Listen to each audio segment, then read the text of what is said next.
Welcome to the Australian National Maritime. I'm Emily Jateff, the museum's curator of ocean futures, and I will be your moderator tonight. I'd like to begin by acknowledging that we meet here in Pirma, which is the Gadigal word for Pyrmont, and on the Bamul and Badu, or lands and waters of the Gadigal people. And I pay our respects to all elders past and present, and to any First Nations people here tonight. An acknowledgement of country is a simple request. All it is asking is that we take a moment to reflect on the deep history of a place and all of those who have walked upon it before us. The museum tells stories now on land that has heard stories for generations, and we are so honored to continue that tradition. And in that tradition, tonight's story, Beyond the Bleach, which is part of our Big Blue Ideas series and the Vivid Minds Festival series, is all about getting a deeper and darker, well, hopefully not darker, that was not the word I meant to use, a deeper picture of the Great Barrier Reef through Indigenous knowledge, Western science, and holistic problem solving. Now, our partners on this venture here tonight are the Rolex Perpetual Planet Initiative. And through this program, Rolex strives to support entrepreneurs and scientists and innovators to really support building a future that is wonderful for all life on Earth. And what place is more of a keyhole to all life on Earth than the iconic, World Heritage listed Great Barrier Reef? Now, did you know that the Great Barrier Reef, 10% of it makes up 10% of all coral reef systems on Earth? That's massive. It is so big. And 9,000 marine species that we know of are found on the Great Barrier Reef. Turtles, dugongs, whales, fish, birds, and 14 different species of sea snake, which I'm not that happy about, but that's fine. Sea snakes can live. It actually contributes over 9 billion to our national economy each year. It provides connection to sea country for over 70 traditional owner groups and supports over 77,000 jobs. There's a fun fact from the Great Barrier Reef Foundation that says, if you thought of the reef as a company, it would be the 5th biggest company in Australia. Isn't that insane? The 5th biggest company in this entire nation. So it unquestionably deserves our attention. So to give it the attention it deserves, I hope you will join me in welcoming our panelists, Brian, Emma, Adam, and Ben. Come on down.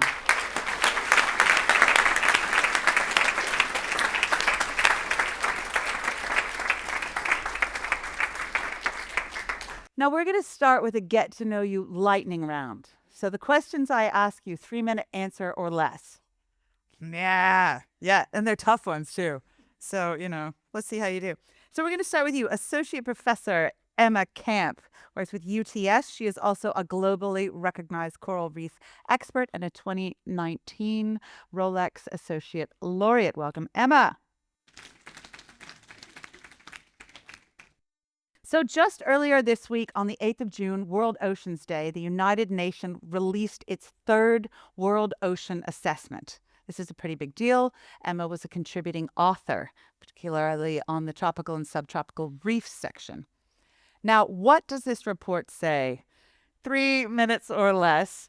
Should we be scared? Should we be happy? How did it make you feel? So in less than 3 minutes, I will summarize 5 years of data from over 800 scientists, so no pressure. But yeah, look, it provides a pretty subdued message about the reality that the oceans are facing over the 5-year period that the assessment took place. We've seen microplastics go up, so over 5.2 million tonnes per year going into the ocean. We've seen sea level rise go up from 2 millimetres per year up to 4.2 millimetres per year. The coral reef chapter, which I specifically worked on, focused a lot on the mass bleaching events that we've seen. So a mass bleaching event is really when the coral loses its algae, which is the solar panel, the life really of the reef. And we've seen a mass bleaching event in 2023 through to 2025, which affected over 84% of the world's coral reefs. And so in the chapter, it really focused a lot on the holistic approach to reefs to understand the cumulative stresses. And that's something that historically has been missing from these reports. So it's not just temperature, it's lower oxygen, it's ocean acidification, it's pollution, and actually trying to understand all of these to predict tipping points well.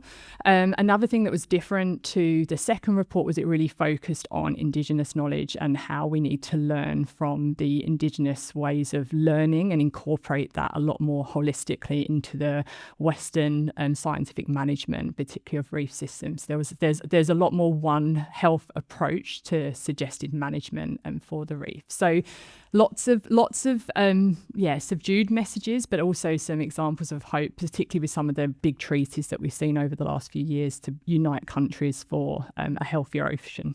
Okay. You were a little bit more hopeful than I thought. I mean, my next sentence was, and now let's pivot to hope. Yeah. Look, but you know, that wasn't so bad. Yeah. A balanced approach. Yeah. She's trying, everyone. That is really, really wonderful. And it's a great tool to actually have these sort of documents that provide a consensus within the scientific community. So it's not always easy to get that as well. I mean, I can tell you the working group I was on, it was, 2 years of us coming together, disagreements on what should and shouldn't be included in these documents. So restoration was an area in the coral reef space that was highly debated. Should it be included so we don't detract from the need to tackle climate change? But ultimately is a tool in the toolbox that we have and we should consider. So it made it into the report, but definitely secondary to tackling climate change. So excellent. Well, pivoting to hope, I'd like to go to Dr. Ben Fitzpatrick over here, who is, among many other things that he told me not to mention, a champion for the Mission Blue Exmouth Gulf Hope Spot. Ben, as a champion, what is a hope spot? He is also a classically trained quantitative ecologist and a director for Oceanwise. There, sorry, I got some in. Go for it. Hope spot. Bit of a blow-in. So I'm from the west coast of Western Australia. So I've a lot of my work's been over there. I have spent my time though on the Great Barrier Reef doing a lot of work up, monitoring the health of the corals on the GBR. So what is a hope spot? So a hope spot, it's a place where the local community there's a real drive to protect a special place. At the end of the day, a place where you've got, a lot of values, like, for example, at Ningaloo, where I've worked for 25 years, you've got whale sharks and you've got turtles nesting on the beach like they have since the age of dinosaurs. You can see them climb up moonlight and see them lay eggs just like they have for millions of years. And so there's these places that have special meaning to the locals and community. So just recently we've managed to get 260,000 hectares of really beautiful arid zone mangrove ecosystems put into a marine park and stop the wholesale destruction through salt mining, through putting in like oil and gas infrastructure. Deep water ports is another one that we're tackling. So I specialise in stopping a lot of the processes that are impacting our marine and coastal environment and actually locking in conservation for as long as we could possibly do so. Excellent. Well done. Holistic problem solver. I think that was another thing I wrote in there. Yeah.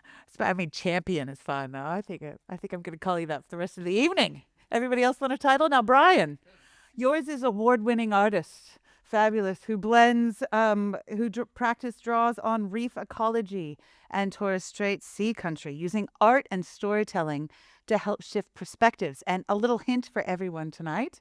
We have Brian's work all over the museum at the moment, which is fabulous, both inside in Hawaii Incoming Tide, which is, you can come out here, we'll show you where it is, and through a special trilogy of light-based installations, Cosmic Chase on the museum's roof, and Floating Realm, which is on Darling Harbour and on the Lighthouse. Delighted that you have been able to come back to the museum this week to speak with us here tonight. So one of your amazing works is Ocean Guardian, Australia Defending the Ocean. So this was shown at the United Nations headquarters in New York. It relays the creation story of the Great Barrier Reef and the sacred fish, as told by Gume Wellabura Yindinji elder Guju Formili. How do you translate a creation story of this scale into physical sculpture? Well, I suppose, because it's not my story to tell initially, I had to get permission from, the local TO groups.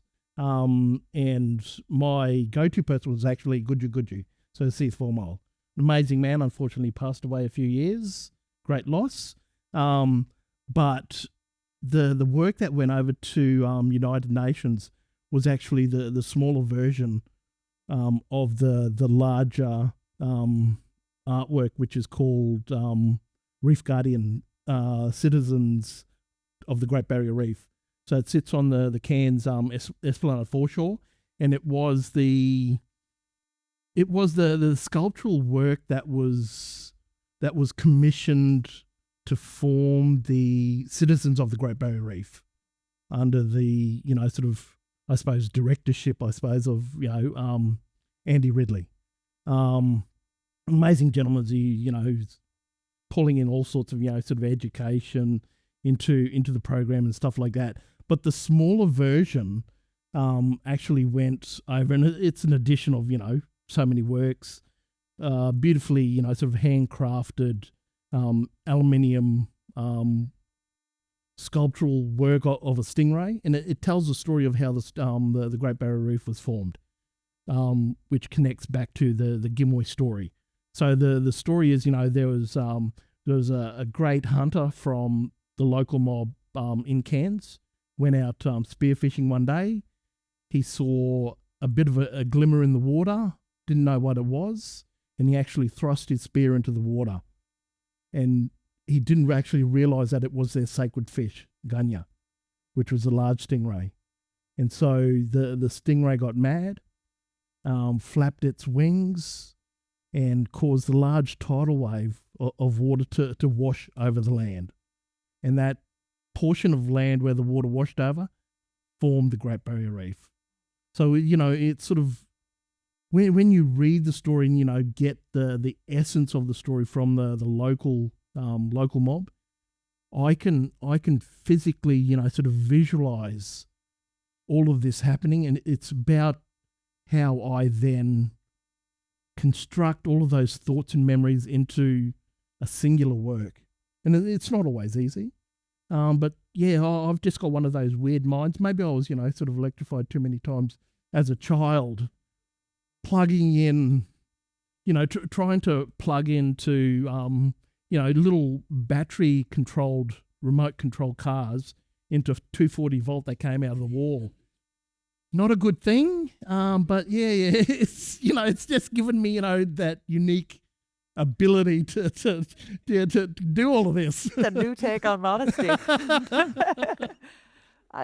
Thank you for sharing the creation story with us too. I think that's a really lovely way of shaping our understanding of the reef in this conversation. Last but not least, we have Adam Spencer, who requires very little introduction, but I'm giving him one anyway because I learned that he is a trained mathematician. Which I didn't know. I think that's very cool, including being one of our most well-known and greatest communicators and comedians as well. And I think one of the cool things about you, Adam, as well, that you bring to the conversation is that you have a lot of expertise in technologies and economies. So as we talk about things and ideas, he can tell us sort of if they'll work or if they're good ideas or not. No pressure, mate, yeah. Now, Adam, in addition to all of these things, you are an ambassador for the project that Brian just mentioned, the Citizens of the Great Barrier Reef, in particular, the Great Reef Census. Now, I know a lot of individuals sometimes out there like me feel a little frustrated, thinking that whatever we do might not be enough on a one-on-one scale.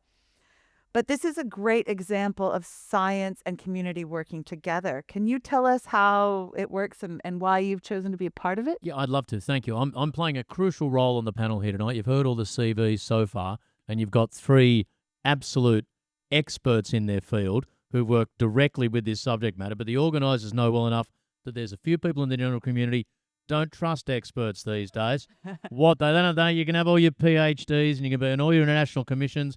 I want to listen to a loudmouth guy off TV who's got some opinions that he's got no scientific qualification whatsoever to put forward. That's the crucial role that I'm playing this evening. But one thing, my media persona is often circulated around the fact that I love mathematics and I've become a science communicator, and I'm in awe of people who work day by day in the field and in the lab.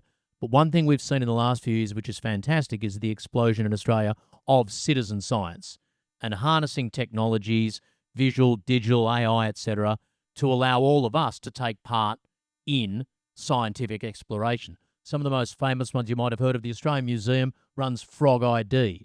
You can hold your phone up to the window, listen to a frog call anywhere in Australia, log it. They map frog patterns around the country as a result. I was in Antarctica a couple of years ago with my wife. It turns out when a whale breaches, if you get to see its full tail, the fluke of the tail, that sort of patterning on the back of the tail is as unique to a whale as a fingerprint.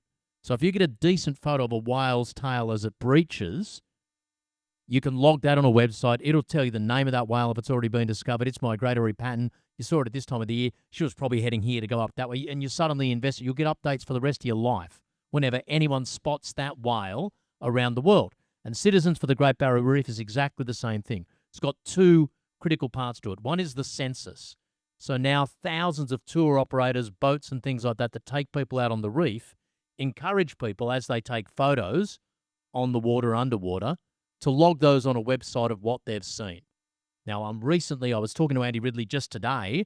They've now mapped about 30% of the entire reef, which, given the size you said of it, is amazing.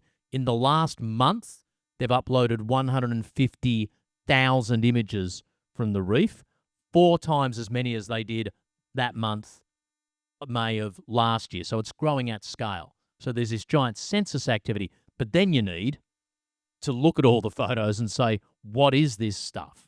So there's an AI package and the ability for citizen volunteers to hop online at the website, Citizens for the Great Barrier Reef, and literally to spend a bit of time classifying images. Do you think these ones are closest in colour or shape to this, that, this? It's a little bit like those things you sometimes have to do to prove your identity and tick anything that looks like a bike, right?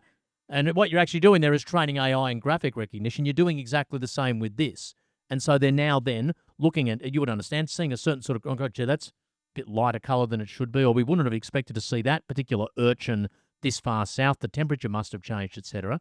It's this giant citizen science program to create hundreds of thousands of people who feel invested in the ongoing maintenance and understanding of the reef. See, we can make a difference. Okay, so does everyone feel like they have a little bit of a picture of science, art, storytelling, hope, sadness, fear, chances on the reef? Yeah? Good. Now we're going to get into some big, meaty questions, which you're allowed to answer, collectively and a little bit broader. Okay, so the first one starts off with a great sentence in the recent budget. The federal government actually announced a $92 million package, rescue package for the reef, for the Great Barrier Reef. This is $56.9 million to progress the Reef 2050 plan, including restoration and adaptation projects, water quality monitoring and research, and $34.9 for the Great Barrier Reef Management Authority. So this sounds to me like amazing news. That's a ton of money, right? But the chief executive of the Climate Council recently described this as like trying to put out a bushfire with a water pistol. So can you guys explain that response? Why is 92 million not enough? Or is it enough? Is it about where it's being diverted? Or should we be happy with it? Or what do you all think? Discuss. Well, interestingly, I'm doing a ecosystem services assessment for an area of coral reef. and it's working out how much money a coral reef might actually provide society. So coastal defence, fish as protein, tourism, and you add it all up. And I think the Great Barrier Reef is something like, what is it? What was the recent one? 9 billion. 9 billion. A year. That's a lot. So that $9 billion contribution to our economy. Just on that, if you take it, I'll let you finish your point. If you take it even more broadly, because I'm attending over the next couple of days, there's a big oceans conference in Cairns that I'm helping MC, and there's representatives from Australia, but also from all the Pacific Islands. And someone's told me in advance, it's really interesting, a lot of our Pacific neighbours look at the ocean and speak of it as a crucial part of their economy as much as anything else. We in Australia tend to look at the ocean as a lifestyle enhancer for it, and it is, but we don't look at it as a source of industry. If you go outside just the reef and try and factor all of the economic input that the oceans of Australia bring, roughly the figure we're quoting over the next couple of days, $203 billion from everything. The vast bulk of it is tourism. $203 billion, 700,000 plus people employed. So if you start to look at what we're not doing in protecting the oceans and the reefs, not just as, gee, won't it, when I can't go to the beach as often as I can now, and I genuinely believe, like my grandchildren will ask their parents, they are my kids, my grandchildren will ask them, what was it like to be able to go to the beach every weekend? What was it like to be able to go to the beach whenever you wanted? It wasn't regularly closed because there'd been horrible storms and runoff and all. It's changing like that. If we start to look at it not just for the lifestyle impact, but the hundreds of billions of dollars that it generates for the economy each year, you start to realise that $92 million is nice, but it's a rounding error on a rounding error for what it brings in. I'll let you keep going on the financial stuff. Where to begin? Look, I think there's a couple of points here. I think the first is that absolutely great that we have investment. We have the Great Barrier Reef, one of the best managed reefs in the world, and that requires funding. And so when you break down what that funding's going into, it's water quality, it's supporting tourism with some of their reef protection initiatives. So actually that money dilutes down very quickly into those different categories. So it's not a big amount in that regard. But I think then there's two other points that jump out to me. Is one, so this was kind of a second pot of funding towards the Reef Restoration and Adaptation Programme, part of the Australian Institute of Marine Science. And so the big kind of 400 million that we all heard about that went in was really into that programme, specifically looking at research and development, seeing what could happen. And a lot of knowledge came from that.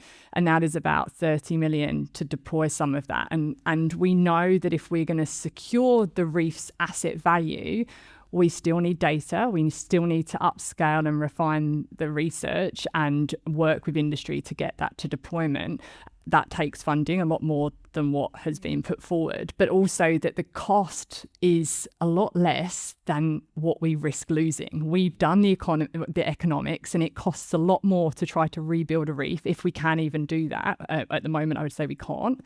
So we need to conserve it, and that's going to take more money than that. I think the final point is that if we don't put investment into managing fossil fuels and dealing with that aspect, that's where that statement comes from, because we're asking scientists to do a lot to try and conserve and protect the reef, but the threats are not going. The oceans are getting hotter, the oceans are getting more acidic, they're having less oxygen, and so it doesn't matter what money we put into conservation, protection, restoration, without tackling that elephant in the room, we're not investing our efforts and energies in the right thing. So you can do all the restoration that you want, but you will never reach the same goal if you don't have climate action alongside 100%. it. I said it's like buying time, right? Restoration has got a role, and I'm heavily invested in restoration. It's the tool in the toolbox. The biggest tool we have is to tackle climate change and put our investments into ensuring that we are tackling that. And I said to you earlier, it's like, if your toilet's leaking in the house and you need a certain wrench, and you don't have that wrench, you're going to go get a spanner and you're going to go get duct tape and everything else, zip tie, cable ties, yeah, great. Because you don't want to flood your house, right? And so that's like with the reef, we're not using the tool that we need to do, but it doesn't mean we should give up. We need to buy time with everything else, and that's where this money will. So when I think of the reef, I'm going to think of like a series of zip ties, like some very sophisticated zip ties. Some are snazzy, yeah. the other thing about the budget I didn't get, and so I've done a lot of work in my time at the ABC, so I always try and be fairly sort of neutral and objective on political stuff. So regardless with the budget, regardless of where you stand on the stuff they did on capital gains and negative gearing, whether you think that's a good idea or not, that was pretty gutsy. That was a government who said, this is important to us. We're willing to put our face out and probably get a couple of punches in the nose on this.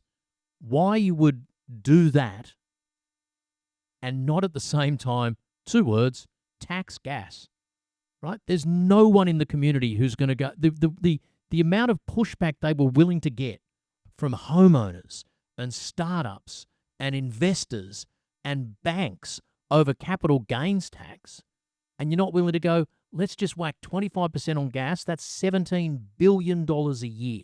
Now, I'm not a scientist. I'm equally not an economist. It's more complicated than that. But the money that would come in from a basic tax on gas that we currently give away to then buy back from companies that are clearly involved in whatever you want as a reasonable definition of international tax avoidance, they're doing it, right?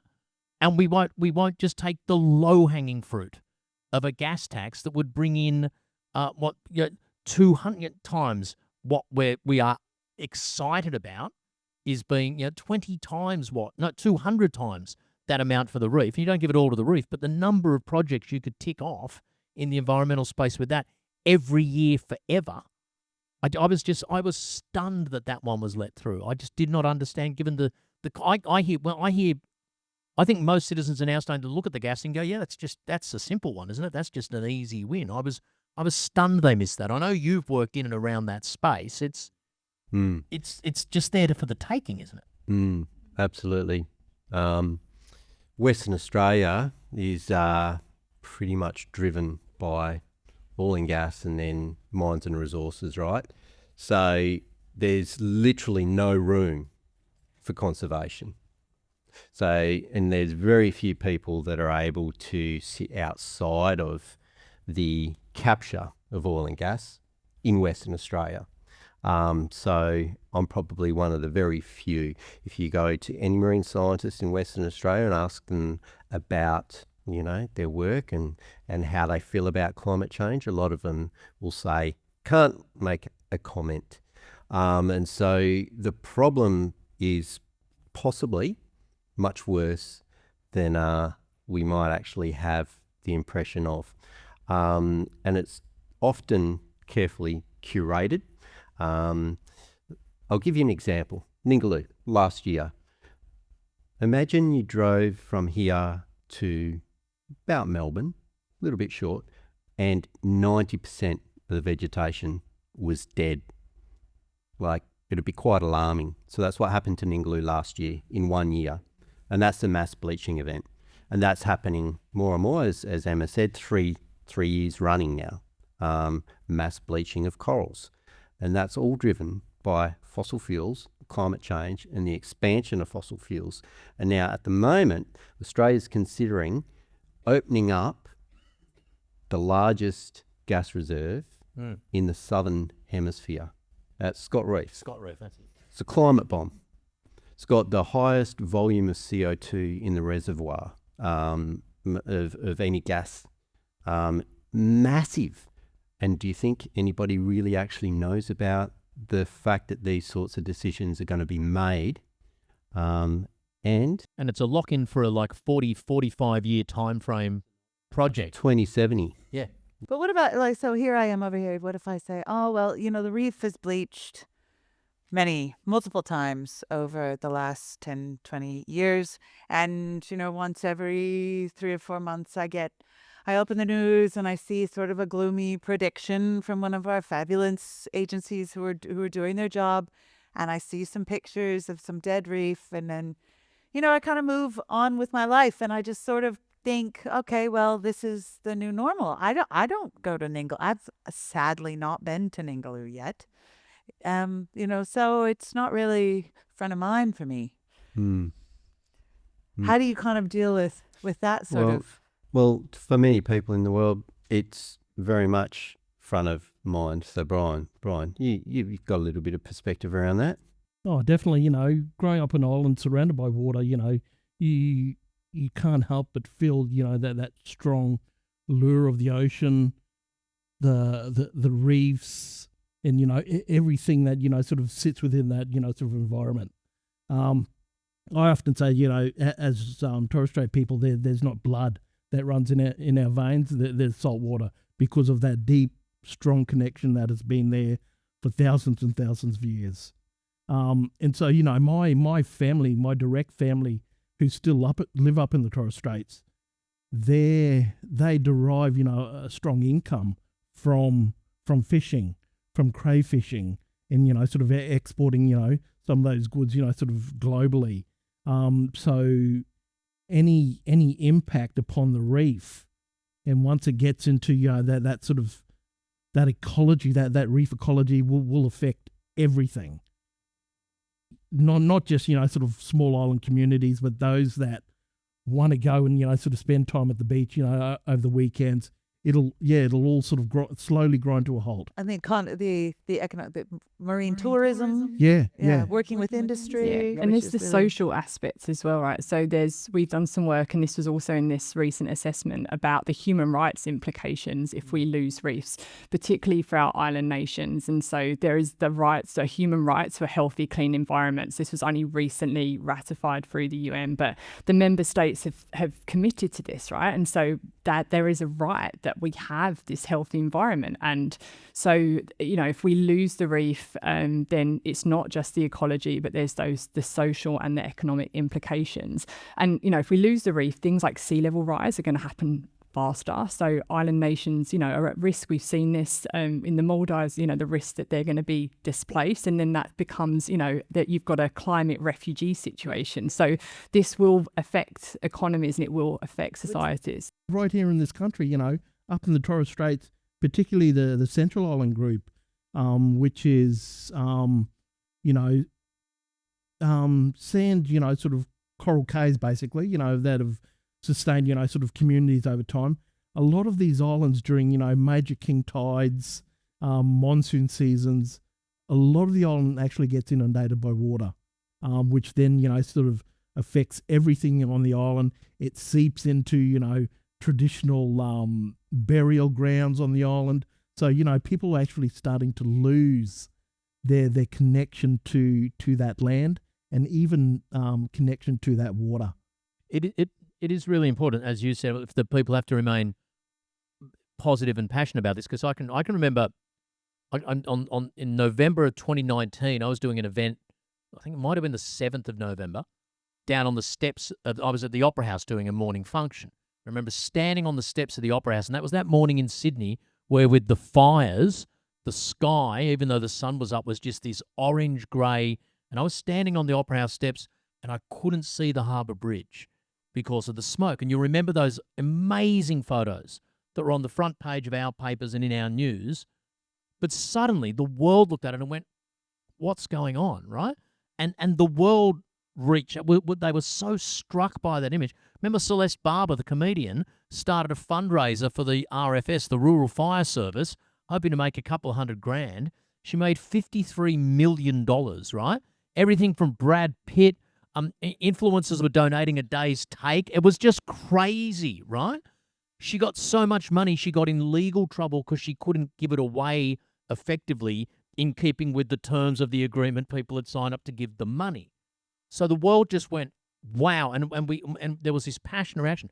5 years later, there's fires lapping at the Hollywood sign in LA, and we all just sort of went, oh, it just happens, doesn't it? And that's the difference between those two reactions is we can't be defeated into negativity.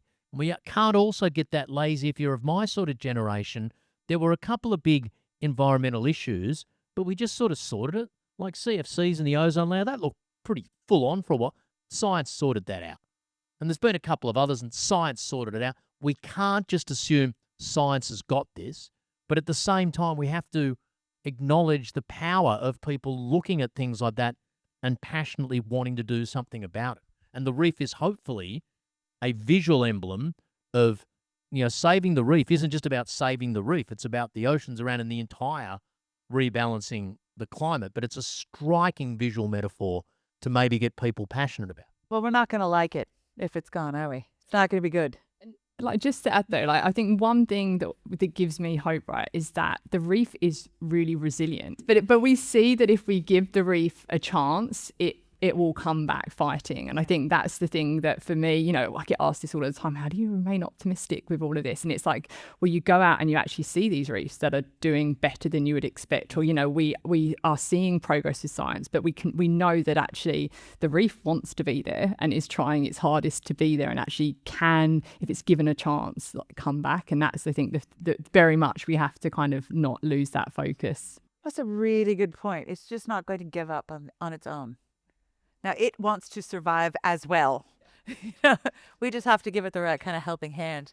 To bring it, that was a really positive note that I'm now going to dilute by asking you another question. Over the last few years, the UNESCO World Heritage Committee has given Australia repeated warnings on the outlook of the reef because it remains very poor. In 2021, the Environment Minister, Susan Ley, was able to narrowly avoid it being inscribed on the World Heritage in Danger list. Most recently, UNESCO has requested a progress report on the reef, which was submitted for review in February this year. In July, the committee will meet again to decide the reef's fate. What would it mean if the reef was listed as World Heritage in Danger? Is it a reputation thing, or is it more than that? Or is that enough? It's a bit of an alarm bell, really. The World Heritage listing, you know, there's 4 criteria, and the Great Barrier Reef's on it for the biology of, you know, it's the largest living structure on Earth. And incredibly complex biologically, isn't it? Incredible. 25% of the marine biodiversity is locked up in coral reefs. So 25% of the ocean. And coral reefs aren't actually that big. They don't actually cover much of the world. It's a very small portion of the world's ocean's surface area is actually coral reef. And we know the fish are beautiful and the but there's like microbe and the microbiome and all that of that area is incredibly rich, and we've barely, a mate of mine who works at James Cook says, we've barely begun the census of the incredible, and there's cures for cancer in there, and there's all sorts of incredible biological processes going on. And that fundamental relationship between those microbes and the animals is actually what actually makes the corals be able to exist. It's little photosynthetic plants that live inside the corals.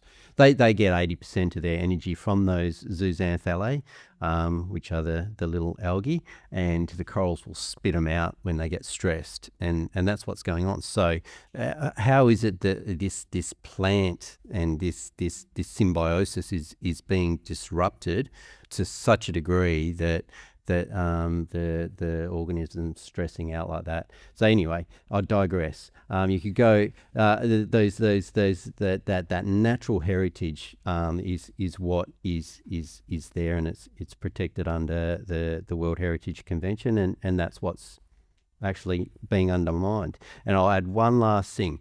It's the ability for those corals to actually grow and accrete. It's that functional extinction that we're talking about. So the reef might still be there, but the ability for the reef to continue to grow is being undermined to such a degree that they will no longer grow, and they'll actually start to degrade, and they'll stop actually providing the habitat for all the animals that live in it, and they'll actually stop providing the ecosystem services to the tune of those billions of dollars that we enjoy and actually take for granted every year. Well, do you guys think that if they do declare it in danger, do you think that will unlock more support for the reef? Or do you think we will become depressed about it? Or do you think it will, invigorate increased action and engagement? I'd like to get this on the record here before July, if everyone thinks this is going to happen.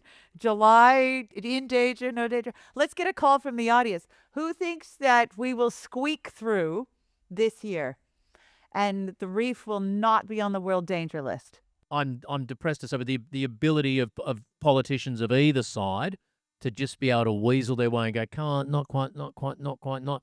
You need UNESCO to just come in and go, dude, you've been asked to tidy your bedroom 4 times in a row now. you're grounded. I'm taking your phone, clean your room, right? We absolutely. I assume we're very close to ticking the criteria. We need that shock and that wake up call, but I'm going to be surprised at all if the politicians manage to just shimmy their way out of it. All right. And I didn't see any hands that were up with Adams. Oh, one. Good on you, one. All right. And everyone else, what do you think? You think we're going down this year? You too. All right. Okay. Well, let's go back to hope. That was short. No, that was so. Thank you. I mean, it is a really interesting time to be talking about the Great Barrier Reef, and these big conversations are happening right now. We're at a really critical moment, intersection of science and community engagement, where we can all take action. What is one thing that gives each of you hope for the future of our coral reef systems in Australia, or the Great Barrier Reef specifically? And then I'll open it up to a couple questions from you guys. I think for me is that we know what the problem is, right? I say this, if we were losing the reef and we had no idea what was happening, it would be terrifying. But we've known for a really long time what the problem is. We know what we need to do. And so for me, that gives me hope that it's not like we've got this unknown that is happening and we can't do anything. And actually, as Adam gave some examples, but we've seen when people come together for a common cause, we're very powerful and we can, have, a positive change. And so we just need that catalyst to happen because the science is happening. There's communities, as we've heard, that are, so fundamentally relying and are passionate and trying to also be part of this solution. It just needs to come together in a more holistic manner. I love that word, holistic. Brian. Oh, hope. Yeah, well, I suppose if there was no hope, there wouldn't be all this, wonderful marine life that I can put into my artwork. It'll be more pop culture, but that's another story. But for anyone who has experienced the reef, and where all Aussies are sort of generally mad about the water. We generally swim on the water. We're out on boats and sailing across and all that sort of stuff. But once you stick your head under the water and you experience that world, it is absolutely amazing. So there should be more foundations, more funding that should be thrown, literally thrown at this, this subject, so we can, hold on to that amazing experience of that underwater world. It's absolutely breathtaking. Would just grow gills.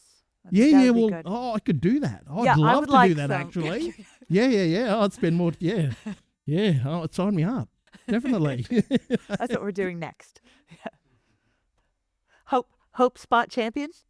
I think there's so many things that are actually run through my head at the moment. So many amazing things. The way that people actually utilise coral reefs and can derive sustainable livelihoods from is really phenomenal. So things that we do that don't impact the reef and for an example, ecotourism. So I used to run an ecotourism company, take people out to see an Ingloo reef, and just the change that you could see in people's lives and faces and what it brings to them. I had near dead people, not quite dead people coming out. I had, is their bucket list thing, and so I took them out. So they were almost dead when they got on the boat as well, not just when they got off the boat. Right. Mate, cool. It's amazing how much money people can make from conserving and restoring marine habitats, coral reefs, but also mangroves and seagrasses, and they're all actually connected, right?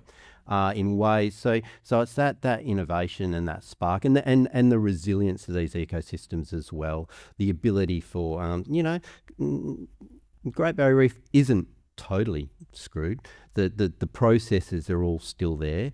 The corals are still breeding. They've still got their little larvae that get released out to the ocean, and those larvae are finding habitats and are settling. And the fish are still there. The fish can come back.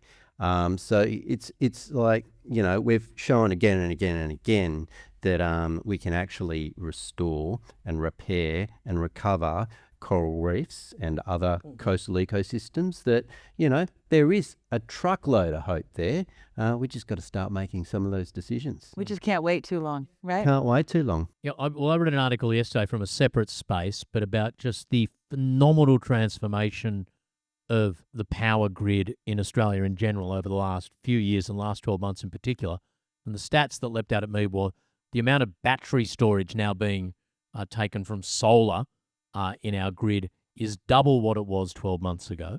The amount of battery power that's powering nighttime electricity consumption, so sun's gone down and you flick on the battery, is triple what it was 12 months ago. So growing even faster than the rate of battery growth, because people are getting smarter at, this is how, I can just absolutely flog the dryer and the whatever overnight, and my battery will be fine for the next day when it's sunny. People are looking at it.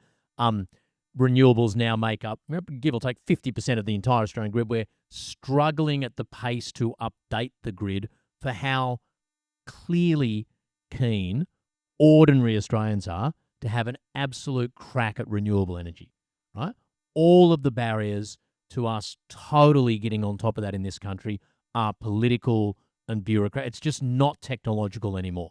And when you let ordinary Aussies have a go at a little bit of a discount for your battery on your wall or a bit of salt, we just go, sign me up.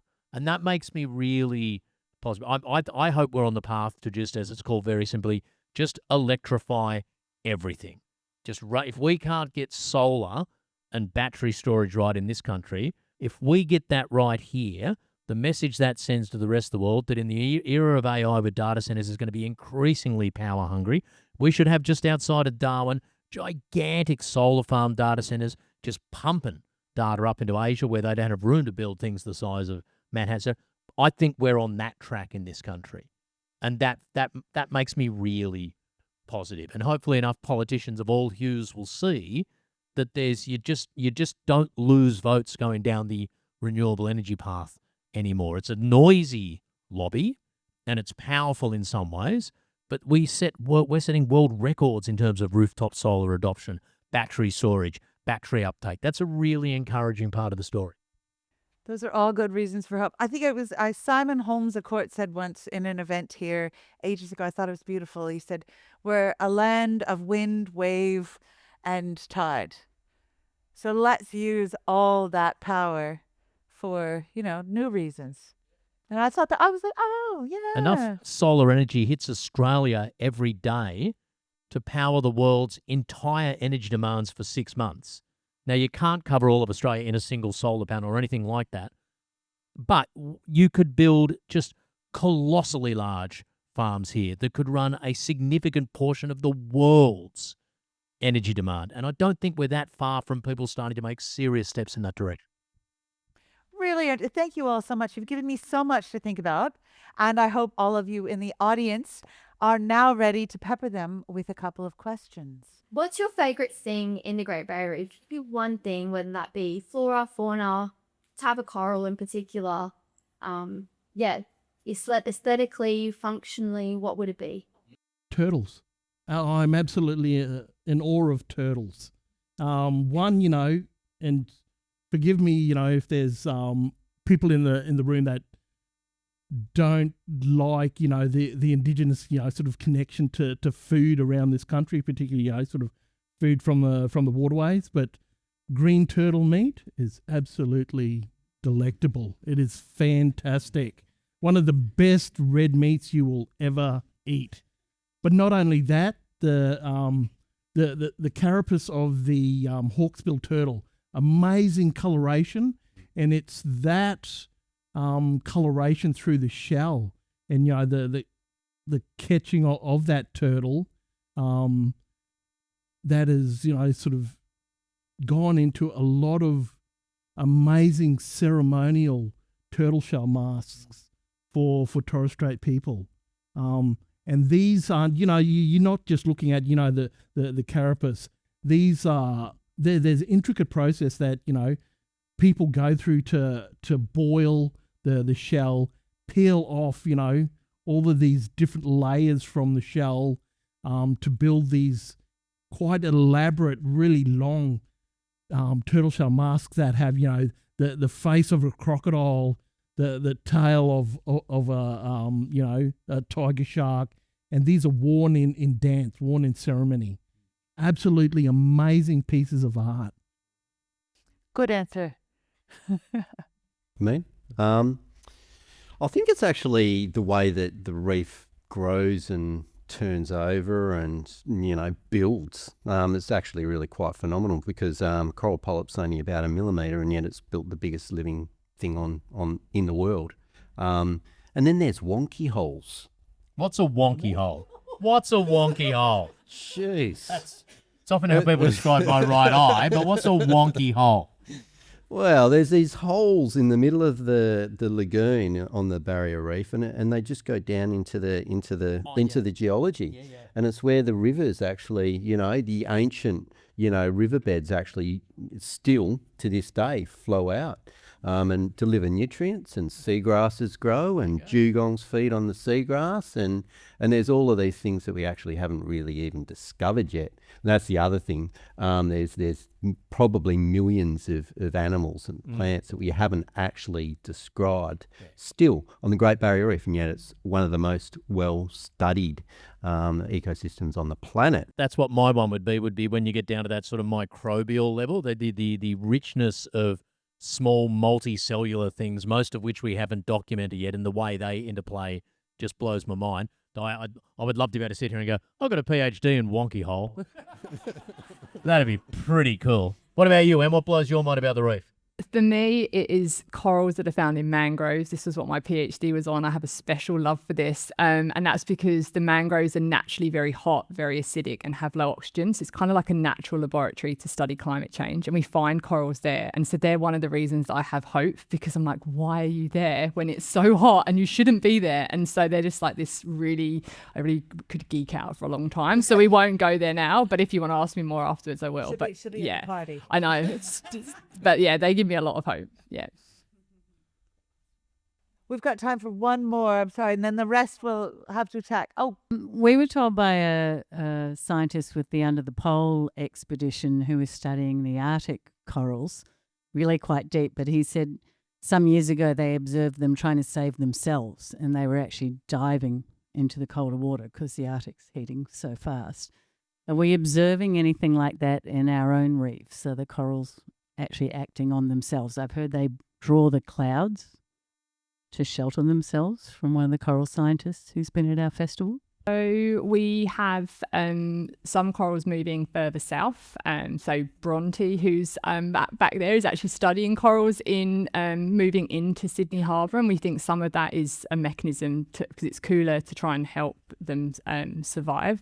You are correct. Corals produce a chemical that is linked through chemistry to cloud formation, so are actually linked to the atmosphere and the climate. So yeah, there are different mechanisms that corals are using. Some also are going deeper where it's cooler. So like I said earlier, they want to survive, right? And they are trying to find, nature's amazing at adapting and trying to find ways. So yeah, there are strategies in place. So next time I'm in an argument online with some conspiracy theorist about chemtrails coming out of planes and all that, I can say, but you do know that coral controls the weather. Yeah, man. Oh, I think that's a wonderful note on which to end this panel. Emma Camp said, look, I hope you will join me in thanking our wonderful panelists this evening, Adam, Ben, Brian, and Emma.